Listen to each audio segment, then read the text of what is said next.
दोस्तों, आज के इस वीडियो में मैं आपके लिए लेकर आई हूँ उर्दू शायरी में किस तरह से महबूब को मुखातिब करते हैं, कौन कौन से अलकाब दिए जाते हैं, उस पर हमारा ये वीडियो है। कुछ अलकाब आपके सामने हैं, इसकी मज़ीद तफसील के लिए आपको वीडियो देखना पड़ेगा।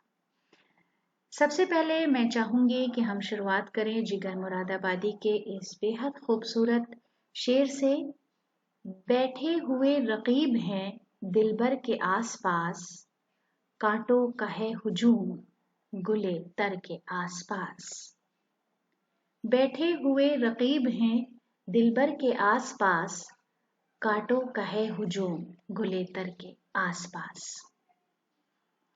तो सबसे पहला जो हमने लफ्ज लिया है बहुत आम है, सब जानते हैं, महबूब।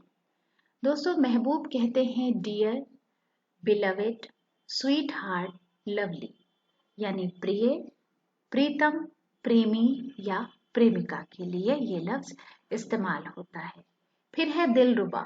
दिलरुबा का मतलब है हार्ट प्लीजिंग, लुभावना, जो आपके दिल को अच्छा लगे, जो आपके मन को भाए। गुल अंदाम।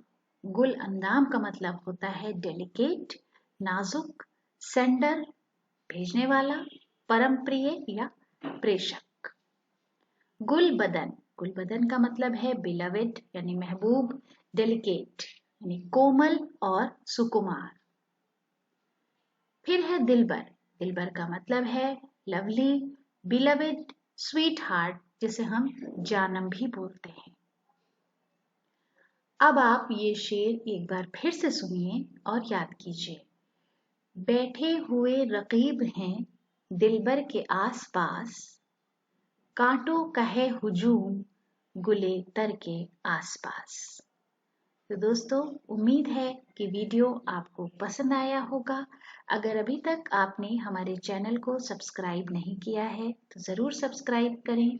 वीडियो देखने के लिए बहुत बहुत शुक्रिया।